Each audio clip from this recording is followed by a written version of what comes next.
All right. Hi, everybody. This is Dr. Leslie Blevins with Enilda Clinic. I am super excited to have this expert chat today. I'm with Tom Corley. He is an award-winning author. He has multiple books. I think it's 4, but we were just chatting. It might even be more than that. Is it 4, Tom? Yeah, it's actually 5. I co-authored Rich Habits, Poor Habits with Michael Yardney in Australia, Leslie. And hello to everybody. Yeah. So, I mean, he's amazing. So he is a CPA by training, and then he's gone even broader than that into being an author to really share the research that he has done on foundational wealth habits versus poverty-based habits. And I want to just go ahead and say to everybody out there that this conversation is going to be more than just about learning strategies to build up monetary wealth. This is going to be about building time wealth and health wealth, and just really about creating the life that you imagine for yourself and for your children. I want to show you guys, I actually bought 3 of Tom's books as soon as I found him. Because I was so intrigued by his research, which I'll ask Tom to go into in just a second.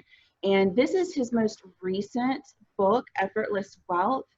They each hit a different way of explaining his research.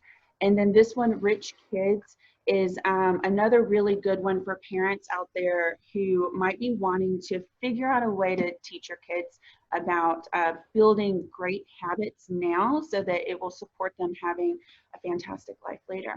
So, hi everyone, I just want to interrupt real quick and ask you to subscribe to our learning newsletter. You can do so at enildaclinic.com, right on the right side where you're watching this video, or at YouTube by hitting the subscribe button. Tom, thank you again for being here. Will you go ahead and tell us about your research and how you got to this point of becoming an author? So, Leslie, what happened was I had a client. I had just taken over the reins of my CPA firm back in, I think, 2004. And within a couple of months, one of our long-term clients, it was a generational client, went from the father to the son. He had taken over an auto repair shop. And it was a very successful business when the father was running it. And the son took over. He knew everything about the business. But he ran into an issue where, and he had an emergency he needed to talk to me about. So he demanded that he meet with me one night. He came into the office, and this is a big burly guy. He's very intimidating presence. Most of the people in my office were afraid of him. I'd never met him before, so lucky me, right? So I get to meet this guy, and he's basically, barking out orders to me, like, you have to find me a line of credit, a bank that can get me a line of credit by this Friday. I think it was Tuesday night. And he was going on and on about how he was a long-term client, goes back to my father, and Surface and Company, the CPA firm, had an obligation and all this stuff. And so after he was done, I said, there is absolutely 100% no way I'm going to get you a line of credit by this Friday. And I stopped him dead in his tracks, and he looked at me and he said, if I don't have money by Friday, I won't make payroll. And he said, I've got all of these people relying on me. They have mortgages, they have homes they're renting, they have families. And then he just broke down, and we had a human conversation. He said, I'm doing something wrong. I don't know what it is. And he said, what are your successful clients doing that I'm not doing? And what are unsuccessful clients that you've had in the past? What do they do that makes them unsuccessful? And I honestly, we get, as CPAs, we get people when they're already successful or on the verge of becoming successful. They're right there. They're knocking on the door. We don't get them when, they are working out of their garage or their home. So I had no idea as a CPA, and most of my colleagues wouldn't even understand what it takes to be what the successful people do in the early stages. So I went on a mission to find out, and I I bought books, I read books, and the closest thing I could find was The Millionaire Next Door. But once again, that was a book about people who are already doing well in life. Nothing about really their story of how they became or got to the point where they were making the money that they were making. So basically I had to create something from scratch, and so I stumbled a little bit in the beginning, but eventually I came up with what became, I call it my 20 question list, but it's really 144 questions. I asked those 144 questions to 233 wealthy people, and I'll define what wealthy is, and 128 poor people. The wealthy were individuals who made 160,000 or more a year in income, and they had 3.2 million in investable assets, not their home, not their business, but liquid assets, cash that was invested in equities and mutual funds and whatever. And so the poor people were individuals who made less than 35,000 and had less than $5,000 in the bank, basically. So I started out, trying to ask as many people as I knew who were wealthy. Of course, I went to my client base first, and then they referred me to people, and then I offered free financial planning if you were wealthy, free tax planning if you were wealthy, and for the poor people, I offered free credit repair, or credit remediations, trying to get rid of some of your debt. So when I got them in, of course, they were under the impression that they were there for X, and my whole purpose was Y. So I had some of these clients took 2 or 3 years to get through the 144 questions, but I was diligent about it, and I documented everything, and then I transferred everything over to like a Excel worksheet, which became my Rich Habits research summary. When I was done, I realized, oh my gosh, most of the data that I've been accumulating revolves around habits, something as simple as habits. And I found that the wealthy people just had vastly different habits than the poor people. Mm-hmm. And then it was more than habits. It was mindset. It was thinking. It was, for example, I found most of the wealthy people had a positive mental outlook, particularly the entrepreneurs. The entrepreneurs, I would say, were positivity addicts. They were optimists. There was nothing that they couldn't accomplish in their minds, which was amazing to me, because I consider myself an entrepreneur. And so I was just, the entrepreneurs really were an interesting group. And then I had, the saver investors. They were another interesting group. The virtuosos, these are individuals who are at the top of their industry and whatever it is that they do. And then the big company climbers. I had a lot of them. These are individuals that climb the corporate ladder or are part of a large law firm or medical practice or whatever. But they climbed the ladder and they became senior executives. And so those are kind of the 4 paths. And they all shared certain common habits, like, the habit, I call them growth habits. They were, except for the saver investors, the entrepreneurs, the virtuosos, and the big company climbers were really focused on growth habits. These are things like reading every day, 30 minutes or more, practicing your skill set. But not only that, it's deliberate practice, which is 2 to 4 hours a day of repetition of whatever your skill set is. And then analytical practice, which is probably about 2 hours a day of practicing something and then getting feedback from somebody. Coaches are a good example of that. That costs money, so that, not everybody can do that. But, they all had these growth habits. The entrepreneurs were constantly learning, constantly reading. And they were, if they didn't understand something, how it worked, they went on YouTube to figure it out, or they read about it, or they listened to a TEDx video speech. They were obsessed with growth, and they were healthy. They were all focusing on their health. Not all of them, but they were a large percentage of them had they exercised primarily aerobically every single day, 30 minutes or more. I think 88% in my study did that, of the wealthy people. And then when I started researching the health and the brain and how it relates to habits, I discovered that they had stumbled into a big truth, and that is that aerobic exercise actually grows your brain, grows your white matter and grows your gray matter. And it does that because it's providing a lot of oxygen to the brain, a lot more than they normally would get if you weren't exercising aerobically. And the individuals who combined aerobic exercise with resistance exercise, weightlifting, or any of the high impact training, well, that created a boost in an amino acid called GABA that actually promoted the growth of the health and the growth of the myelin sheath that's around the nerve cells and on the axons in the brain cells. So that, they didn't understand all the science behind it. I had to peel that onion, right? But I discovered, my gosh, there's a reason why they're doing this. They're exercising, they're reading every day, they're learning, because it's all improving brain performance.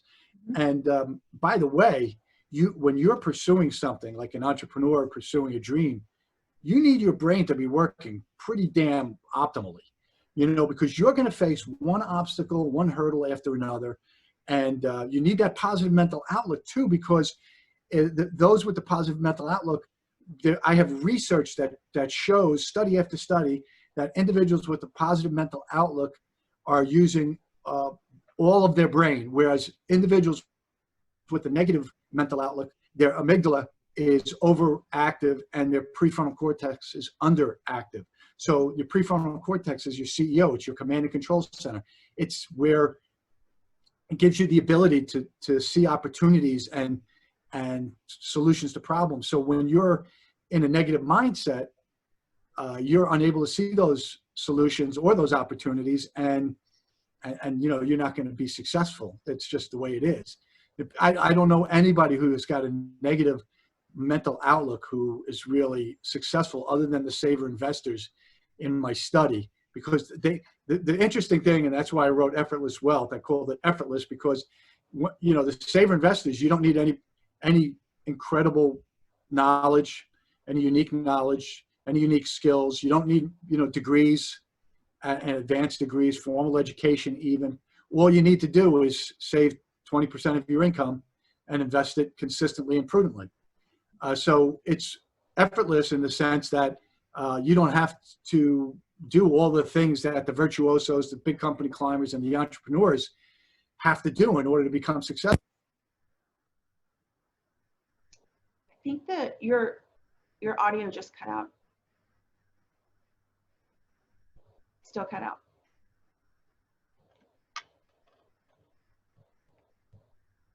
Okay. All right, we're back. What I was talking about was how this effortless wealth is all about not having to jump through all those hoops like the virtuosos, the entrepreneurs, and the big company climbers. So you don't have to have a positive mental outlook, and you don't even have to have a lot of the rich habits if you're a saver investor. The only rich habits you need are, you need to be able to live off of 80% of your income. You need to save. That 20% savings needs to get deployed and invested consistently and prudently. You don't take significant risks. Your risk tolerance has to be moderate because it on average takes about 32 years for the saver investors. Interestingly, the entrepreneurs, the hardest path to wealth, being the entrepreneurs, happens to be the shortest time to wealth. It's 12 years, according to my research. And interestingly, even more interestingly, they accumulated the most wealth, 7.1 million on average. So it's the hardest path to wealth because it has the greatest reward, right?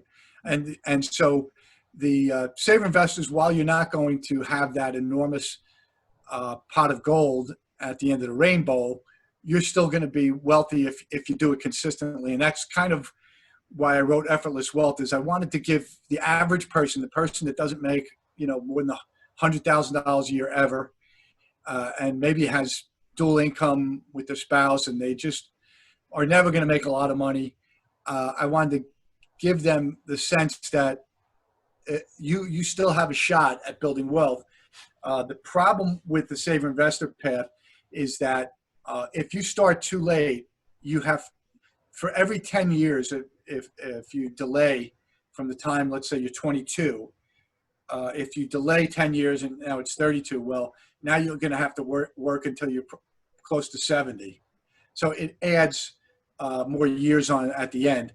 I'm Towards adding the some end, math right now for myself. most people don't really have a lot of savings. They've never been taught this stuff.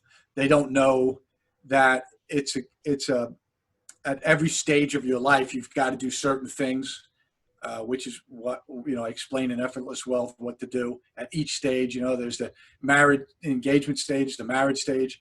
I mean, how many people, Leslie, this, I know people that have weddings that are $70,000, $80,000 weddings. And all I think about is what a waste of money. They're actually, unless they're wealthy to begin with, which isn't most people, they're actually just put themselves behind the eight ball.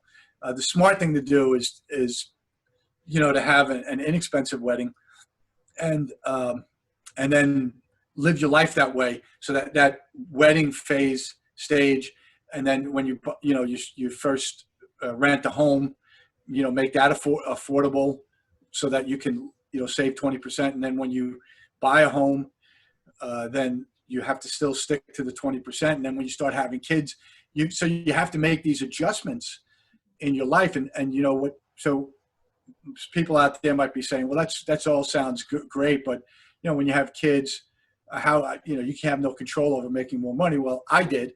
I worked 3 jobs. I had a full-time job, was going to grad school, and I had 2 other part-time jobs.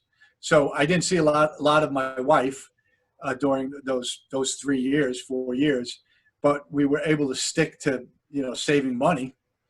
Otherwise, we wouldn't have been able to, because kids cost a lot of money. So, and now I had to get 3 kids through college, so I added a revenue stream in 2005.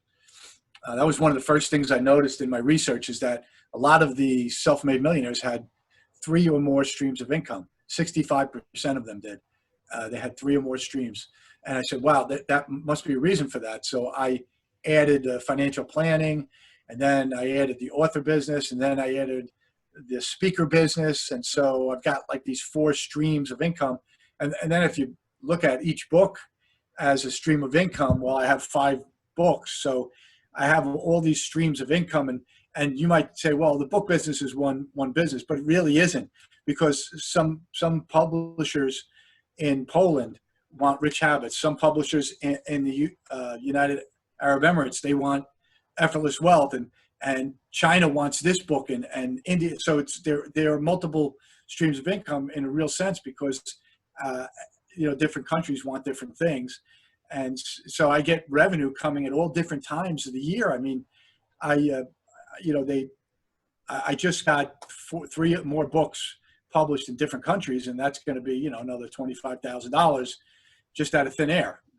That's going to be dropped into my bank account. Now, 25 is not a lot, but if they sell, like the books in China are selling, I'm getting, 10, 15, $20,000 checks every year from that one country. And India is similar, and Vietnam is up there. So, they're right. The wealthy people are right. You have to have multiple streams of income. It's one of the secrets to success. Yeah. Whenever I was reading through your books, especially, I even found the PDF of just the list of the habits and differences, like the percentages of the wealthier people versus the poorer people, and how much they engage in these different habits. I found that, I mean, you're so generous with your research and just reading through this stuff. And to me, I felt like it was so doable. There were so many little things because you're looking through it, and of course everybody's going to already be doing a few of these, right? Mhm. And so I'm like, oh yeah, I'm doing like the right thing here, I'm doing the right thing there. But then it's like, well, if I just walk every day, get some cardio in, then I'm doing like a big thing for myself right there, right? And Right. yeah, just like little things like that. So I want to just tell you that since reading your books, and I signed up, of course, for your daily Rich Habits, Poor Habits email, because it's just the repetition just really keeps me motivated. And so since then, I walk for about an hour and a half every single day. I'm reaching out. One of the habits that you mentioned is just reaching out and maintaining relationships. And so I do that a lot better now. And what are some other things? I'm thinking about assets. So I am single and don't have kids, and I don't have to worry about maybe some of the bigger things like buying a house right now or paying for children or things like that. And so I don't even know what I do with my money, and that is the habit that I'm trying to change. I'm really thinking like I can buy assets. And that's never really occurred to me before. That's always seemed like something that was outside of my abilities. Mhm. And reading your books has just helped me to understand that no, like that is just a common sense thing that people do to take care of themselves. And I'm like, wow, okay, so I can do that. Like I didn't think it was possible, but it makes sense now to do that. Yeah, a lot of people think, well, I've got to, have money in order to do that. Right. Well, what you have to do first is live below your means. You have to live so that your 80% of your paycheck covers everything. Right. And then you can take that 20% and save it. Now it might take 2 or 3 or 4 years before you save enough money where you can invest your savings into some investment that either grows or generates cash flow. Now, in the book Effortless Wealth, I talk about the family that invested in real estate. They had also stocks and bonds and all the same things that a lot of people have in the 401ks and the retirement plans. But they also invested in real estate in the area that they live, because it's much easier to manage real estate when it's local, right?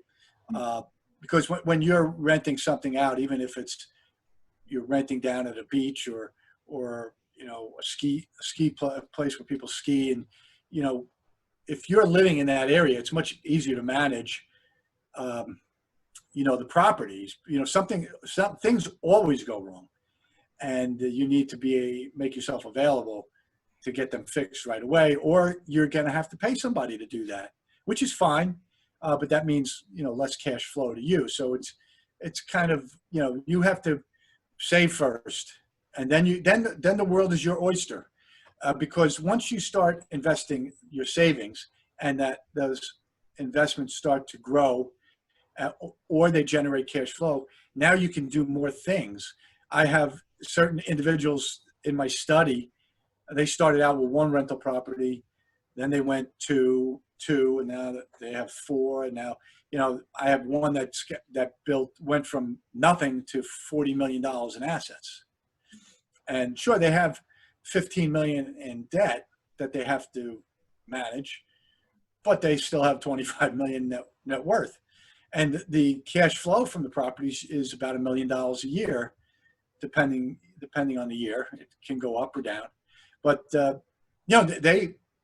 they have created, through this saver investor strategy, they have created an enormous amount of wealth. That puts them probably in the top 0.1% of the wealthy in not only the United States but the world. To have 25 million net worth is very rare. There are not many people that have that. The saver investors, like I said before, they had about 3.3 million from my study. The big company climbers, I think they had 4 million.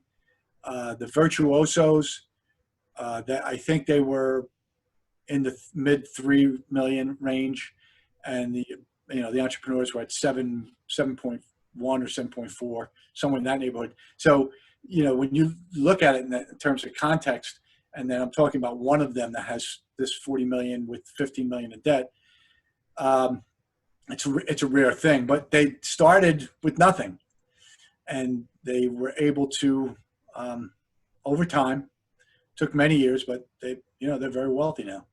And I want to point out, you say they started from nothing, and that's because there is a group that you studied of self-made millionaires. Right. Yeah, I think that's really important for potentially some of the people watching this video. I know I'm not a millionaire. I don't want to say it's a wish, right? Because you talk about the difference between a wish and a goal, and it's very behavioral, and it's all about the actual habit, because there's a behavior behind that. And you're breaking it down, and you're able to work towards it every single day. And that's why I think your work really helps me to see how this is something that's possible even for someone like me. But to go back to my original point, if I ever become a millionaire, it's definitely going to be self-made. And so I think that's so nice to see how you have laid it out and simplified it. And so many of the habits or things that people are already doing are very easily able to add into their day. Yeah, and just to give you some hope, 41% of the self-made, there were 177 out of the 233 wealthy people who were self-made. They came from the poverty or the middle class. 41% were born and raised in a poor family, and 59% were born and raised in a middle class family. Obviously, the odds of becoming wealthy are greater if you're born into a middle class, because you're probably getting a better education than the average person, the average poor person. They have the resources to help you if you're struggling academically. They have the resources to help you if you get sick. Poor people have a lot of things they have to overcome, a lot more things they have to overcome just to get to the middle class. But it's like anything else in life. If you have momentum on your side and you don't stop, you're going to be able to go from poor to middle class to wealthy. I think what made the self-made millionaires in my study who came from poverty, I think to me that because we were rich and then we were poor when I was growing up. So I understand both. I know what it's like to live in both universes. And I think poor people are just amazing to me who become wealthy because they have so much to overcome, and they're born into a family with that has a lot of poor habits, and they're generational poor habits. They're, maybe they're not as focused on academics as they should be. Maybe they don't read as much. They don't have the resources to, expose their kids to certain things that even the middle class families are able to expose their kids to. And they're not seeing the whole world like a middle class person is seeing. And so for them to go from poverty to wealth, it's just astounding to me. I think that's what I was really feeling whenever I was reading through your research, because I definitely grew up in poverty, like by the definition, by anyone's standards who witnessed it. And I think that's why it was so, I felt like it was enlightening. I had like this new world open up to me where maybe I had like a limit that was self-put, like a ceiling that I had put on myself. And just becoming a business owner in the last couple of years, your money mindset is a big part of running a business. Same way that you were talking about that guy who inherited a business from his father. He clearly had a money mindset that he needed to grow and nourish in order to be able to run a business. And so growing up in poverty, you have to learn how to use money as opposed to living in an impoverished mindset. And I feel like your work has shown me that I don't have to live an impoverished mindset anymore. Like that's not inherent. Yeah. So like as a good example of a poor mindset is when poor people do come into whatever money. It might be a bonus or some unexpected inheritance, and right away they go out and they buy things that they never had before because they can. Okay. Instead of taking that money and investing it, like the wealthy people made a habit of doing, and growing it. So this delayed gratification rich habit is not something that's prevalent in the poor communities, because guess what? They're constantly delaying gratification. They don't have any money to ever get gratification. So when they do come into money, they have this mentality. Well, I have to spend it. And the easy come, easy go. It goes right out the window. So that's something I'm trying to, through my research, trying to get the poor people to understand, is that there are going to be, no matter who you are, when you're poor, you have these instances, these life events that occur, and you find all of a sudden yourself with some money, whatever it is, and you need to take that money and invest it, because even if it's $1,000, well, if you invest that and consistently, prudently over 32 years, that $1,000 is going to be worth $25,000. And the important thing is the last 10 years of that investment, when that money doubles, it's huge. Right. So if you're able to save, say, $100,000 and you have it invested, and it took you, say, 25 years to save that 100, the next 10 years, that 100 you're going to get that 100,000 in 10 years if you have it, prudently invested. So you're going to have 100 go to 200,000 in 10 years rather than 25 years. And then that 200 will grow to 400 in the next 10 years. So you have to get it to a point where when it does double, and it on average doubles every 10 years, it should, if you have your money invested properly. When it does double, it's significant.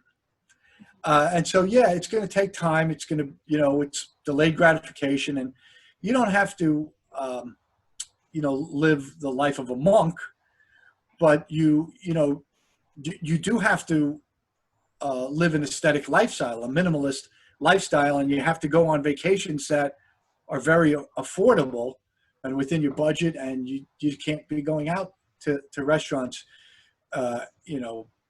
maybe more than once a week or twice a month. Yeah, let's kind of go into that. Sorry to interrupt. Talking about teaching children specifically, I think that quality of lifestyle and that like focusing on life events. And I remember specifically reading it in Effortless Wealth, like each life event, like you can have the extravagant wedding, or you can have the extravagant honeymoon, or you can have the one that's going to bring you a lot of joy and cost you a tenth of the price. Yeah, that's right. That, like in the book, it's a true story, by the way, because Tom Howie, who was one of my contributors, the main contributor, he and I, were the same, started out the same place on Staten Island. I think he was even poorer than I was, which is hard to believe, but his family was. And, he was a lifeguard. He loved swimming, and he loved, the beach. And so the Jersey Shore was, he was happy with that. And I think like people get caught up with, I hear it a lot. Where are you going on your honeymoon? Oh, I want to go to Hawaii. I want to go here. I want to go there. I want to go to Europe. And I'm thinking, why don't you just go down to the Jersey Shore, or go down to Ocean City, Maryland, or, go where it's not too far away and it doesn't cost a lot of money. Well, are you going to have that much of a better time? And they say, oh, once I want to experience it. I want to, this is the one time I can be self-indulgent. And I'm saying, I get it. I do. But it's a poor habit. It's a mistake. So, I mean, but it's your mistake. You want to make it, that's fine. We Love your realness. That makes me think about acceptance and commitment therapy. And I shared this with you beforehand, that your style of, and I think the research definitely backs this up, but then just your style of explaining the research is very much in line with acceptance and commitment therapy, where we accept the full range of emotions. And so it's normal to have an emotion where you long to have self-indulgence.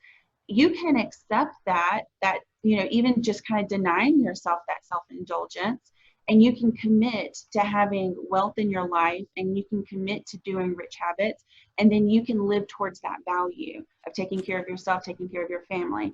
And I think that's why I'm just so drawn to your work, because it fits so heavily with acceptance and commitment therapy, which is something I try to live my life by. I teach it with my patients, but I really try to live my life by it. But I just love it. I love that. Okay. I'm real with you. Well, one of the things that if you notice it in all my books, it's not heavy reading. Yeah. Change your habits, change your life. There's nothing I could do about that.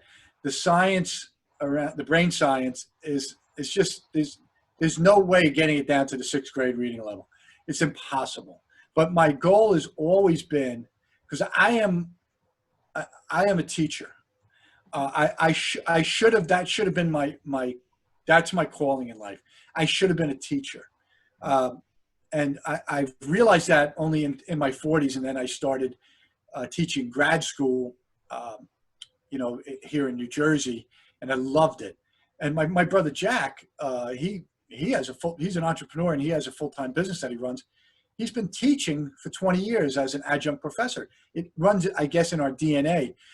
When you're those individuals who are true teachers, their mission in life is to take calculus and make it look like 1 + 1. Yeah. If you can take calculus and break it down to the point where it's as easy as adding 2 numerals, then you are a successful teacher. You were born to teach. And I think in my book, one of the gifts that I have, it's an innate talent. I talk about that in a lot of my research. You have to find your innate talents. These are things that just come easier to you than everybody else. And when you find your innate talent, you should devote your rest of your life to perfecting and improving it. Well, I found my innate talent late in life, and that was my ability to take complex information and break it down so that a 6th grader can understand it. And I'm very proud of that. And I'm grateful and blessed that I have that talent, because it sure came in handy with Rich Habits, which habits are a complicated study. Because it involves the brain, and the brain, I'm constantly reading new books on the brain. I have all sorts of things like that I use to help me remember. I know you can't see that very well, but that's the brain. These are the major parts of the brain, and so I have all of these things that I use to help me understand the brain and habits. And then I take my gift and I try and break it down so that anyone could understand it. For example, there's something called the reticular activating system. It's part of the thalamus system. And it's a gatekeeper. What it does is we receive sensory information through our 5 senses, and it passes through the RAS first. And the RAS says, should I send this on to the thalamus, which will then send it on to the prefrontal cortex? And so how do I explain that in a way that people understand? Well, I came up with this metaphor, which everybody loves. And I say, imagine you're pursuing a dream, right? Why is it so important to pursue a dream? Well, it turns your RAS, your reticular activating system, on to your advantage. And an example I like to use is, imagine you're in an airport and all you hear is white noise. There's thousands of voices, right? And you don't hear any particular conversation going on. but then somebody yells out, Leslie, and immediately above all of the din of the noise, you turn around and you look in that direction. Well, that's the reticular activating system. It heard your name and it immediately notified the thalamus, which notified the prefrontal cortex consciousness. We need consciousness on this. So you turn around and you look, and it's a friend or a colleague or whatever. That's the RAS, and it's so important to set dreams and goals because it toggles on the RAS and it opens up your sensory field to things that are otherwise invisible to you. So if you're pursuing dreams or goals, it's a good thing because you now are using this incredible power of the brain has through the RAS and the thalamus to help you achieve the goals and dreams. So that's why I talk a lot about goals and dreams, because that turns on certain processes inside the brain. And it makes sense, because if I'm now switching my mindset to think about ways to acquire assets and to think of myself as feeling financially secure, and that's what I'm always focusing on as far as money goes, as opposed to thinking, gosh, I feel really insecure, I feel like I'm unstable financially. I'm now focused on seeing that in my environment, whereas before I might have been only seeing the stimuli that made me feel really insecure, and that's really stressful. I mean, anybody who's been through knows that's stressful. I experienced it when I decided, ignorance is bliss, my mother used to always say. And Mm-hmm. she's right. I was so blissfully ignorant when I decided to write my first book. If I had known half of the things that I was going to have to go through, the hurdles and the obstacles, I promise you, I would have never written one word. But that's why we have dreams and goals, because they force us out of our comfort level and to do things that we would not otherwise do. And that results in growth. And you need to grow into the person you need to be in order for success to visit you. I want to say that again. You need to grow into the person you need to be in order for success to visit you. Success just isn't going to drop in your lap. It's going to introduce itself to you when you become the person you need to be for that introduction to be made. So, and that dreams and goals are the transportation system that forces you to grow. What do you teach in graduate school? And do you teach it online? No, I don't teach anymore, but I was teaching federal tax, and that was in grad school. I taught 2 different federal tax courses, federal tax and advanced federal tax. And then I taught accounting 101 and accounting 102.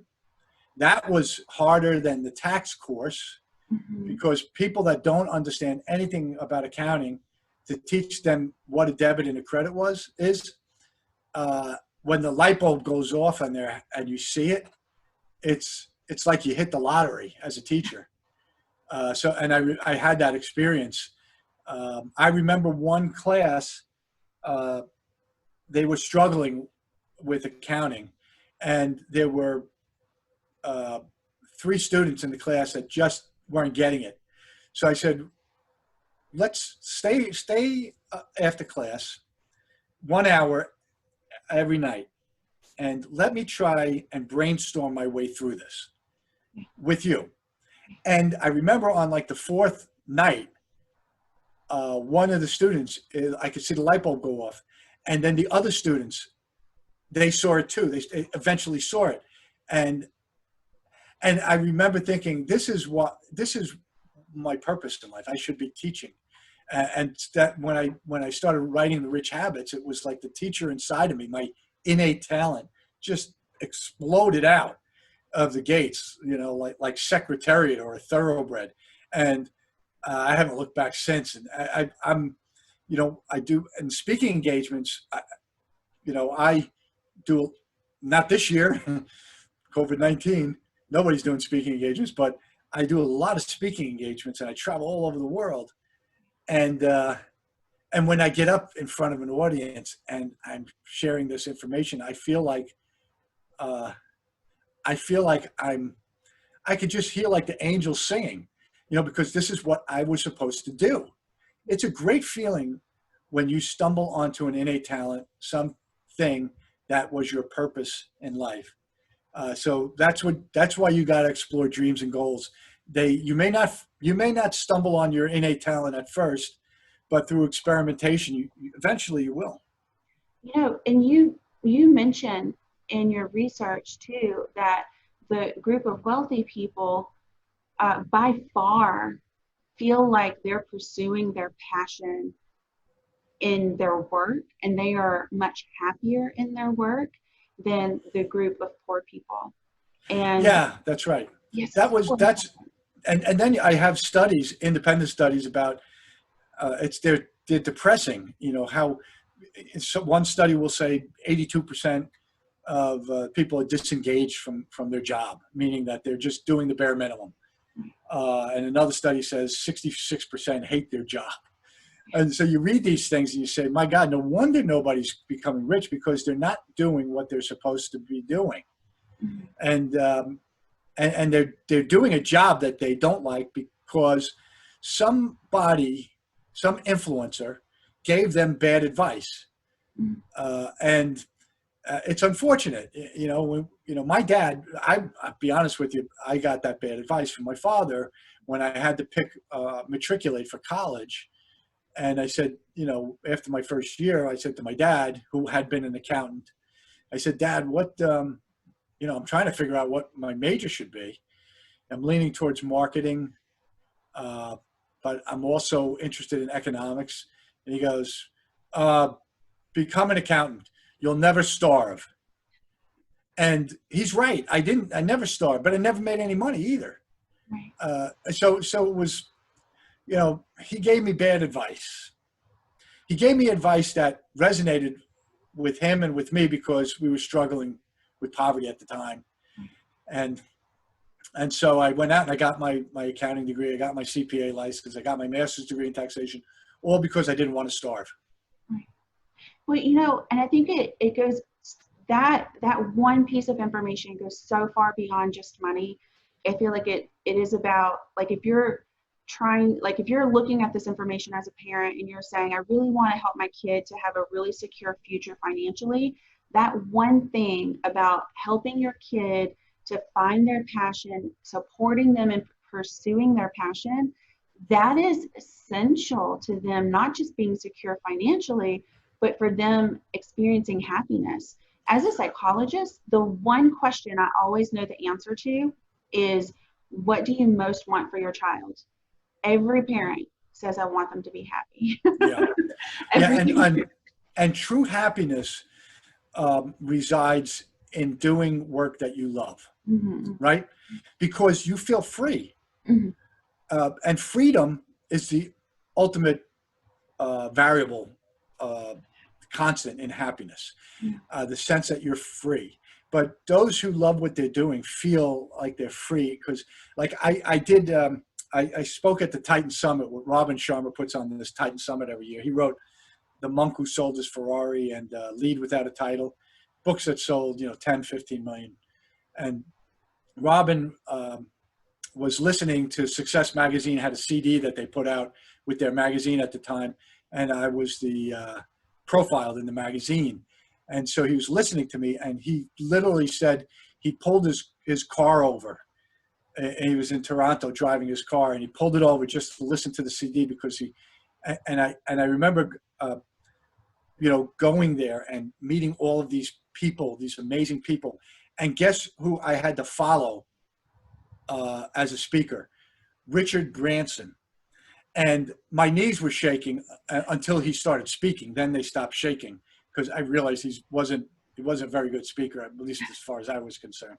And he was a great guy, nice guy, Hollywood good looks and everything, but he has that ADD you can see it manifest itself when he speaks.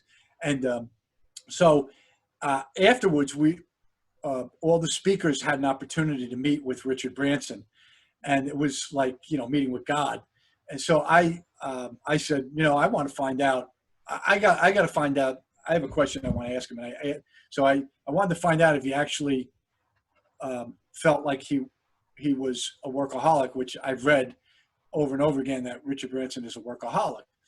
So I asked him that question. I said, do you consider yourself a workaholic? And he stopped and he looked at me and he thought a minute and he says, if I told you that I played 12 to 14 hours a day, would you think I was a workaholic or would you think I was lazy? I would say I would think you're lazy. He said, that's how I feel. Because every day I'm playing and I love it. And he goes, then I feel lazy a lot of times because it's not work to me, it's play. Yeah. And I walked away, my head was spinning after that because I said, oh my God, this is what I'm going through. Because at the time I would have this tremendous guilt, Leslie, when I did my Rich Habits research and my book writing at between 4:30 in the morning and 7 in the morning and after 8 o'clock at night. If I ever had to do anything during the day, during my CPA financial planning hours, I felt this pang of guilt because I wasn't working. And when I heard Richard say that, I was like, oh my, thank God I heard that, because now I understand what he's talking about. Now I understand the guilt I was feeling. I don't feel that guilt anymore.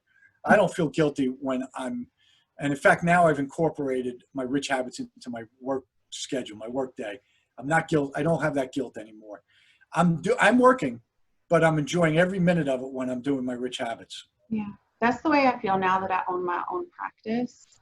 I've set it up with all the policies and procedures that allow me to do my best work, and I love every minute of it. It is so amazing. So I just feel so happy every day that I do work. In fact, I have a friend in particular, and she thinks I'm work obsessed. And it's just so interesting to me because I can't stop. You know what I mean? Like, I definitely have an imbalanced life, but it doesn't bother me.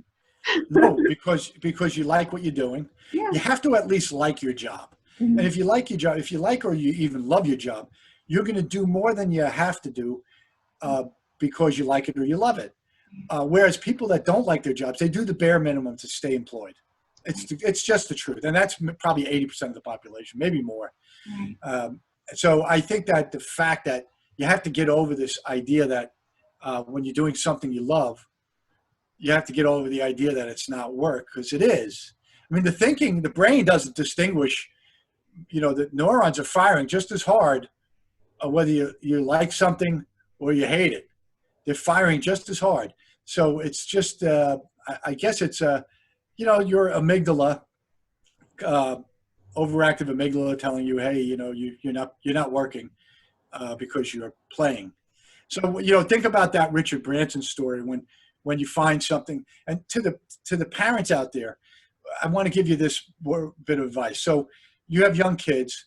A lot of parents, they pigeonhole their kids into dance or sports or gymnastics or something like that. And the kids are, maybe they spend 10 years becoming a good tennis player, a baseball player, a basketball player, whatever, a singer. My advice to you as a parent, if you truly want your child to be happy, if you're not just saying it because it sounds like the right thing to say, if you truly want your child to be happy, every 3 months, they should be doing something different, some new thing every 3 months. That's why I like the Boy Scouts and the Girl Scouts, because they have these things called badges. And so they're basically experimenting with all these different things. It was no surprise to me in my research that a disproportionate number of successful people were Eagle Scouts. And the reason is because they experiment. To become an Eagle Scout, you have to get something like 29 badges or something like that. Well, astronomy is a badge, pre-law is a badge, writing is a badge. You have all these badges. Well, your kids should be doing different things. Have they ever taken singing lessons before? Have they ever taken piano lessons? Have they ever tried to build something? Have they ever, taken a computer course? These are all different things they can do. Have them, work with someone or shadow someone who's creating an app. Acting. Let them join some group for 3 months or 6 months to do some acting, even if they're the best athlete in school. They should be doing different things. The path to your exposing your innate talent is through experimentation. Mm-hmm. You have to experiment. Otherwise, they'll never find their innate talent. And until they find their innate talent, they won't truly ever be happy. Right, right. Yeah, that makes really good sense. Yeah, I like that. Okay, that's cool. Awesome. All right. Thank you so much for being here today. I really appreciate it. I feel like I could chat with you all day long, but I know that you have a life. So I'll go ahead and wrap it up.